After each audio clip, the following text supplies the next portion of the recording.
self-approval. That's a very challenging area. Now, why is that challenging? Ladies and gentlemen, that's where most people get stuck, in the area of self-approval. That's a stage that a lot of people get there, and they never move out of that area. Why? Well, for a variety of reasons. Many things can contribute to our not approving our dreams, our not feeling good enough. A lot of things can contribute to that. Many of us never live up to our potential or don't approve ourselves because we never had anybody to believe in us. Looking at some of the things that keep us from approving ourselves, that we've all done some things that we don't feel good about. Things that if we had to do those things over again, we would not do those things, or we would do things differently. So part of what we must do in order to begin to move into your greatness, you got to remove a major energy block. And that is dealing with the issue of forgiveness. People that have hurt you, someone who's done you wrong. Make a list. And things that you have done that you feel bad about, that you regret. Make a list. You know, maybe a time when you weren't a good father or a good mother or a good brother or sister, or you were a bad child, or you didn't do a good job, or you lied, or you were dishonest, or you stole. No one knows this but you, or something you feel good about. Say, you know, I was a real dog in me to do that. Something you just really regret. So we make a list of all those things. All of us have some of that. Somebody say there's some good in the worst of us and some bad in the best of us. So none of us escape. Now here's something I want you to do. I want you to become involved in an active process to get some clutter out of your life. So if there's any area in your life that you need to clean up, start working on it. I'm going home tonight to clean my closets. Any of you got any cluttered closets? Oh, raise your hand, please. Good. Let's go home. Let that be our task this week. See, the first law of the universe is order. Go home and clean the closet out. Get the clutter out. Start letting some of this junk go to make some room for something else. Do that with people. There's some people who's cluttering up your life. They serve no purpose whatsoever. They're just holding and occupying the space that somebody useful, positive, nurturing, and contributing could be holding that space. You don't even have time to look to see what else is out there because you all have all of these people surrounding you that's not enabling you to grow. So look at what is it I need to get out of my life. Just start cleaning this stuff out. Getting the drawers together, your dresser drawer, just getting stuff together. Just get them together. Maybe your car. I got to clean my car too. Got a lot of stuff in there. I live in my car. You know, can't put anything in my trunk. I got all kind of little things back there. 2 of my children back there in the trunk, you know. Everything, stuff everywhere. So I say, hey, let me get this together. See, whatever you have in your environment is a reflection of your consciousness. So you got all that chaos there. That represents some disorganized, cluttered section of your mind. So let's get all that out of there, all right? Work to get that out, clean that up. Anybody that you feel very strongly about, have some negative feelings about, let's look at some good reasons to forgive them. Number one, you must try and see what has happened or see things from that other person's point of view. Let's look at it from their point of view. That's one area. That's number one. Then number two, holding a grudge hurts you. It doesn't hurt them. So just for good health and peace of mind, let it go. Any feeling of resentment or anger or hatred is called to me the load of bitterness within. Every thought that we entertain produces a chemical in our brain that impacts the body's immune system. And besides, this person you're hating, they probably are not even aware of it. If someplace having a good time, don't even know you're really hating them. You've turned up the steam, gone from dislike to hate, intense hate. And here you are killing yourself, making yourself vulnerable to various types of illnesses, putting yourself in bad health. And I say that person is not worth your sacrificing your health or 1 minute of peace of mind. 1 minute of anger robs you of 60 seconds of happiness. So decide it doesn't matter. Let it go and experience the dignity and the magnanimous sense of character of being big enough to move on and get on with your life. letting it go so you can grow. Next step. Lack of self-acceptance. How does it show up? How does it manifest itself? See, all of us have greatness within us. But when you don't come to grips with your greatness and you don't work to develop it, if you're not seeking it out, if you're not finding where it is, if you're not trying to locate it, if you're not experimenting with your life to try and find out what fits for you, I'm saying that you're positioning yourself to be a miserable person, an unfulfilled person. How else do we do it? Procrastination.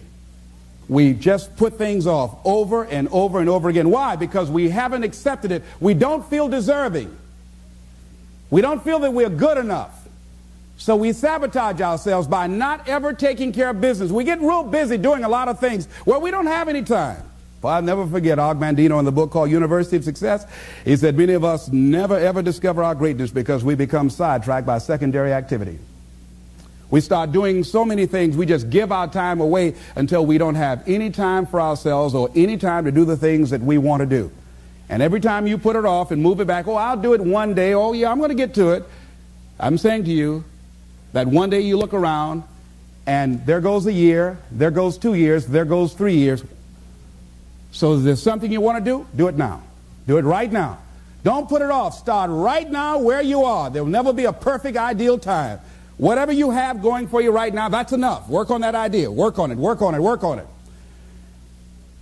Another way in which it shows up, and that is that because of the relationships we form, people we have around us. Thinking about two guys. Larry Littles, he went to Bethune-Cookman College. He was a football player at Booker T. Washington High School, where I graduated from. Larry ended up playing for the Miami Dolphins, became an all-star offensive guard. Great guy. Larry really wasn't the most talented guy in that position at Booker T. Washington High School. There was a guy named Willie Covington that was far more talented. He was stronger physically. He was faster. But Willie Covington never, ever made it out of high school. Why, Les? He started running with the wrong crowd. Big Cov is what we called him. Started running with the wrong crowd, and those people led him to the penitentiary. And ultimately to a premature death. Got the word a few months ago he was shot and killed in Liberty City on 62nd Street, where I was born on the floor, my twin brother and me. Willie Covington had great talent, great potential, running with the wrong crowd. Watch out with the relationships you have. What kind of person are you becoming because of the relationships that you have right now? Do those people contribute to you? Do they help you grow and develop yourself? What kind of person are you becoming? People who have not accepted greatness for themselves, these people don't study, ladies and gentlemen. These people don't study. They don't have time for personal growth and development. They don't have time to work on their minds. No, they don't have time for that. Too busy for that. People can affect us. Our peers can affect us. Our environment can affect us. Just working consciously to overcome the poverty consciousness that I was raised in. The feeling constantly of saying, Les Brown, you deserve this. There's no need for you to be afraid. It's not too good to be true. It's true because you've earned it. The old-fashioned way, you have worked for it. But every once in a while, it comes up when I least expect it. My heart starts beating fast. And I start questioning myself and doubting myself. And I have to catch myself. You've got to be consciously conscious. So let's look at how we can begin to evaluate our self-esteem, our self-approval. Number one, to determine the height of your self-approval, it's important that you evaluate yourself, because you know you quite well, but it's almost impossible to do it totally by yourself. You must get some caring feedback. Find somebody close enough to you that has observed you or been around you that you value their opinion, and ask them, how do they see you? How do they rate you in terms of your self-esteem? And then compare what you have with what they say. See, there are things many times that people can see in us that we can't see because it's a blind spot. If I were to be talking to you and my breath is offensive and you don't tell me, and then I go around, not only do you know, everybody else around here know. And then when I'm walking toward people, they say, oh, Les, I'll be right back, you know. And I don't know why people say, well, Les, we thought we wanted you to come to the party, but you can't come. Now, all you had to do just tell me, say, Les, you need to gargle with some ammonia or something, you know? Have you ever smelled someone's breath and didn't tell them? Raise your hand if you don't. So we all have those blind spots. We have those areas of our lives that we need to get some caring feedback. We need some coaching. We need someone to let us know that. And now, why don't people just volunteer that? One, they don't want to hurt your feelings. One, they don't want to embarrass you. But see, there are some people you know they don't want to hear it. They're going to argue with you. They're going to become defensive. If you're one of those people, just decide to shut up and listen. Next thing is a good barometer to check out how you feel about yourself is how well you handle compliments. When someone pays you a compliment, can you handle it well? Lady was coming down the hall and they said, "Oh, what a beautiful dress you have." "Oh, it's nothing. I caught it on sale." Nothing. No, I didn't ask you, did you get that on sale? I just said it's a beautiful dress. Can you handle compliments well? That's a good barometer about your self-esteem. Can you handle criticism well? Can you give criticism? Next thing is, what are your expectations? What do you expect to get from life? What do you expect to get from your business? What do you expect to get from your relationships? What is your ideal day? What is it that you expect from this experience, this trip, this journey that you're involved in? People that have a strong sense of self-approval, they have high expectations for themselves and from life and from others. See, a lot of people don't expect much from life. So they don't shoot for much. They're not preparing for much. A lot of people are just showing up in life. A lot of people just get up in the morning and they go through the day, they go to the job just to pull a check down, watching the clock coming in. So you want to be a different kind of person as you forward your life. You want to get something out of this. If you're going to do it, it's worth your time, your energy. You've got some expectations from this. I do not let people waste my time. Someone want to meet with me, excuse me, what is this dealing with? I want to get to the bottom line. Because if it does not measure up to my expectations, I'm not going to invest my time. I don't have the luxury to waste time. I'm expecting some great things from life. And so I have to spend some time working on myself and developing myself. So examine your expectations versus your wishes. Some people wish they could do better, but some people expect to do better. Where are you on that? Next thing, let's look at what are the things we can do to increase our self-approval, our self-appreciation, our self-acceptance. Here's number one, love yourself. Make caring for you the highest priority in your life.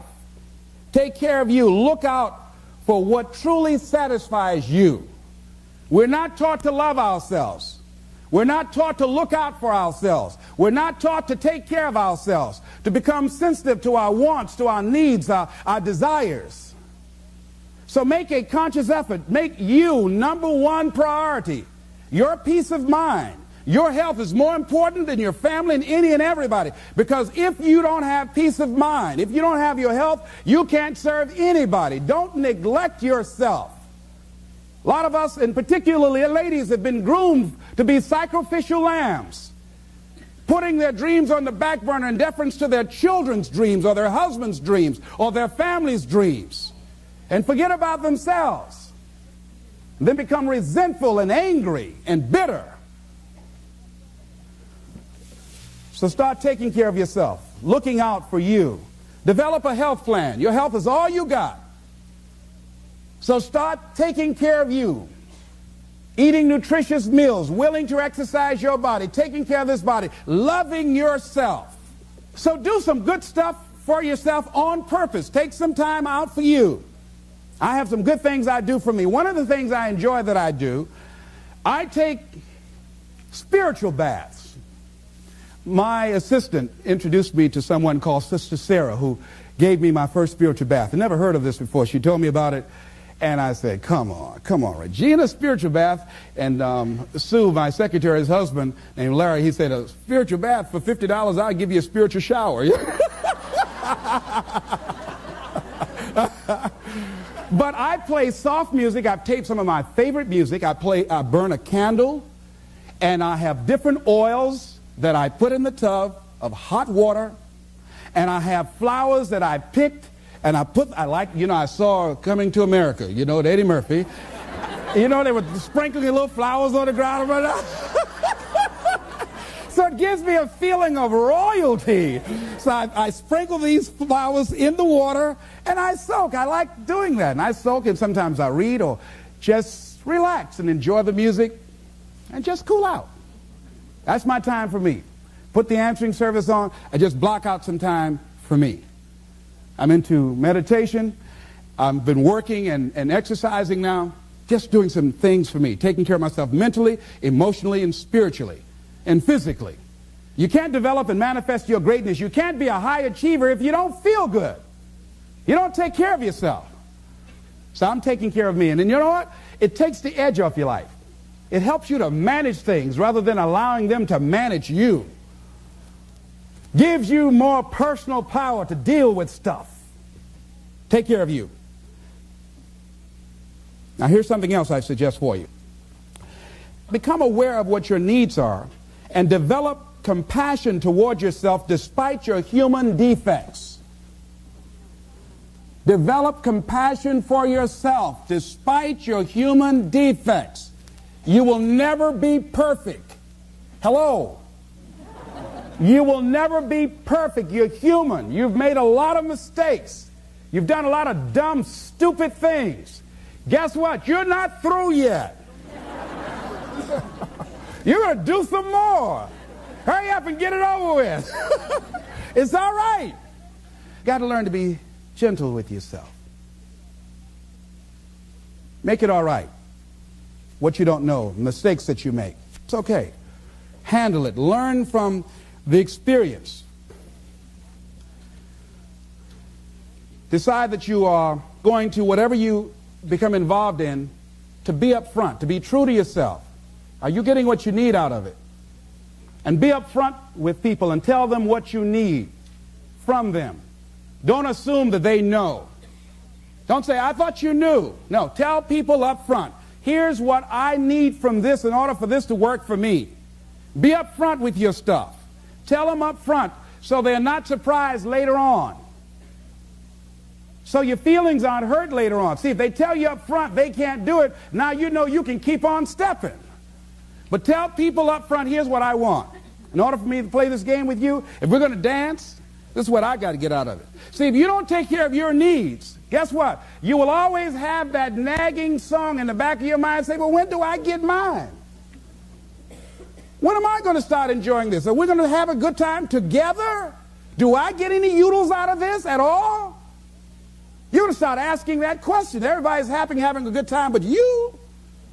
They say, well, we thought you were happy. How could you think that? Well, you weren't saying anything.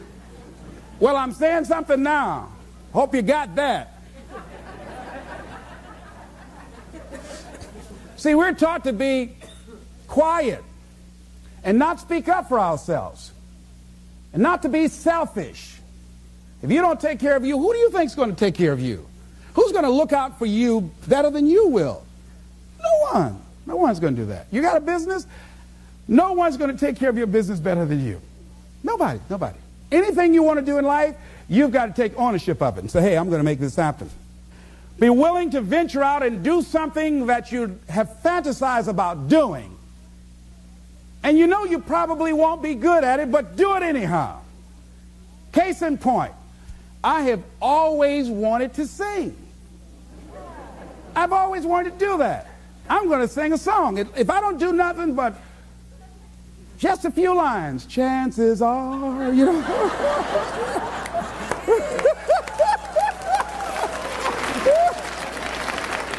Now, I might not be a Luther Vandross, you know, or an Andy Williams, you know, but it might be a little Perry Como up in there, a little Mathis and Nat King Cole. Next thing is avoid people and situations that upset you.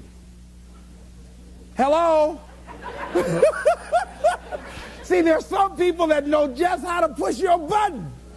They know just what to say. So, you know what? I don't even deal with them. I just avoid, excuse me. Hey, I want to talk about something. I understand, excuse me. I'll be right back. Now, you might call that cowardly. But I'm not going to expend any energy arguing with anybody. Life is too short, ladies and gentlemen, and unpredictable. I don't want to spend my time arguing with anybody, so I avoid situations that will get me upset. I don't argue with people. I avoid things. I don't look at movies that frighten me. Last frightened movie I saw was The Exorcist. I never saw another one after that. I never forget going home. At that time I was married and I was blowing the horn, going up into the driveway. I said, "Open the door."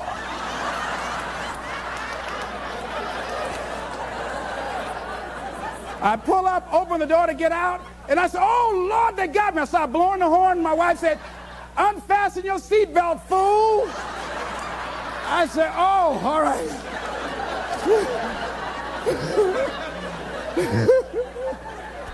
That movie scared me out of my wits. So I don't look at scary movies. I'm one of the people in a scary movie like this. Tell me what's happening now. Tell me what's happening. I threw popcorn all over everybody. That girl was spitting on those people. I don't do that. No. No, so I slept in the house with lights on all over the house for 2 weeks. I was embarrassed. My children said, "Daddy, turn the lights off." No. So I just avoid things. I go see comedies. I love Danny DeVito and Steve Martin. I like things that make me laugh, make me feel good, like the little boy in me. Life is just too serious. Here's something else that can help to increase your self-esteem. Draw the line, ladies and gentlemen. There are certain things that we just go through life just taking, and at some point, you just got to draw the line and just say enough is enough. You got to do that with yourself. Just draw the line. You know, see, how I manage my food choices, I get on scale every day. If I get to a certain level, that's a crisis level. I just get down, start doing setups right there. Look at, hey, right away. If my income dropped to a certain level, I go crazy. I start working like, you see this callus on my ear? You see that callus right there? That's how that callus got there. You know, my income dropped. And I made 200 calls a day as punishment. Don't you ever let this happen again. Because I'll never, never, never be broke again. So you got to draw the line. You just got to draw. There's certain things that you just don't permit. If you got negative people in your life, just warn them. Say, look here. I was talking to someone I love very much, had a just dynamic relationship with us. Look here. I can't grow from that. If you're persistent in saying those kind of things to me, I'm saying to you right now, I won't tolerate that. And I will terminate this because I'm not going to expose myself to this type of humiliation. I don't like that. I don't like getting called names and putting each other down. I don't like that. Come back, tell me I'm sorry. No, that won't get it. So you put a nail in a hole, you make that impression, you pull the nail out, that mark is still there. That's not forgotten. We can't extract that from the record. So don't say that to me. So we were talking about something else. Person said it again. Boom. You're a loser. Very good. And you are too, because you just lost a very good friend. I don't choose to be around you anymore. And that was it. I said, that's cold. Maybe it is. But I get people out of my life that aren't good for me. One negative stroke is 16 times more powerful than a positive stroke. And if you have people around you who are not sensitive to who you are, and the people that can hurt you the most, ladies and gentlemen, are the people that you love. That you love. They're the ones that you're vulnerable to. They're the ones that can get to you. And if they're insensitive, I don't care who they are. See, if you don't draw the line with people, if you just let them run rampant in your life, and you let things happen to you that you don't feel good about, if you continue to allow it to happen, you won't feel good about yourself. Your image of yourself will erode. So you've got to draw the line. In the conditions that you find yourself in, here's a jarring question. Why are known hells preferable to strange heavens? Why would people live in a known hell? Why do people just go to a job where they're miserable, day in and day out? Why do people stay together and they're miserable, sleeping in separate rooms? or arguing, or the only thing they have in common is paying the bills. Don't talk, don't communicate, don't share anything together. Day in and day out, as short and unpredictable that life is, being mean to each other. Why do people do that? Known hells are preferable to strange heavens because it's familiar. See, life is rough, ladies and gentlemen. It's rough, and it's scary. It's scary growing. It's scary taking a chance. It's scary acting on your intuition, on your guts. It's scary. It's frightening. There are people that's tolerating things right now, and they're immobilized by fear. They can see the hammer coming, and they're afraid to even move because it's scary.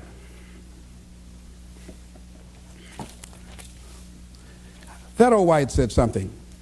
To go against the dominant thinking of your family, friends, and those people you associate with every day is perhaps the most difficult act of courage you will ever perform. See, when you start growing, when you start changing the way you walk, the way you talk, the way you act, the way you respond to things, the way you use your time, when you start saying, no, I can't do that. Why? You're too busy. You don't have the time. No, I have my own agenda. I got something that I'm doing. Not lying to try and get out of it. Just said, no, I'm busy doing something that I want to do. Or I don't want to do that. And I'm not going to do it.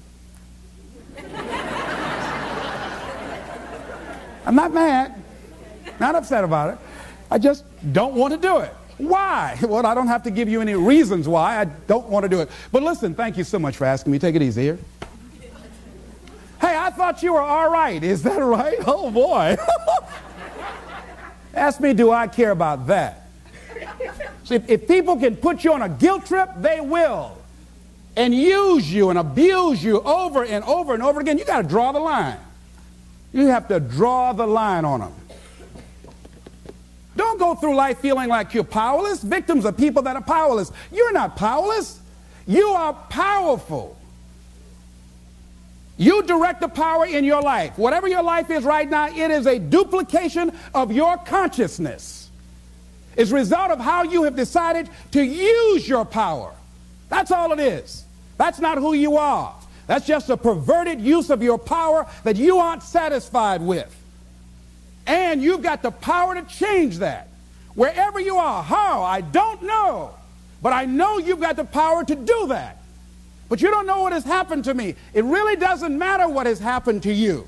See, the only thing that really matters is what are you going to do about it? That's all that matters. That's all that matters. You can allow it to destroy you, or you can allow it to build you up. John Powell, in a book called Why I'm Afraid to Tell You Who I Am, and he went to get a newspaper. Guy was very discourteous to him. He was very courteous to the guy. The guy who was with him said, why would you be as courteous to this guy as you were, considering how rude he was to you? He said, I'm not going to allow that man to determine how I'm going to act. There are things that's going to happen to you in life, ladies and gentlemen. Make it okay. Lord, grant me the serenity to accept the things that I cannot change. I cannot change the fact that when I asked my son to go, that I will no longer take care of him, that he became angry and perhaps hate my guts. To change the things that I can change how I respond to it. I can become upset, nervous, tense about it, weak about it, or I can say, it's okay. He who cares less wins.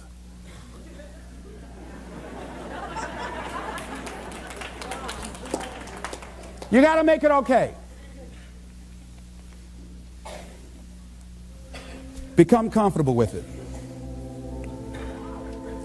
What's the next thing? Learn something new and tackle it in a spirit of adventure and love.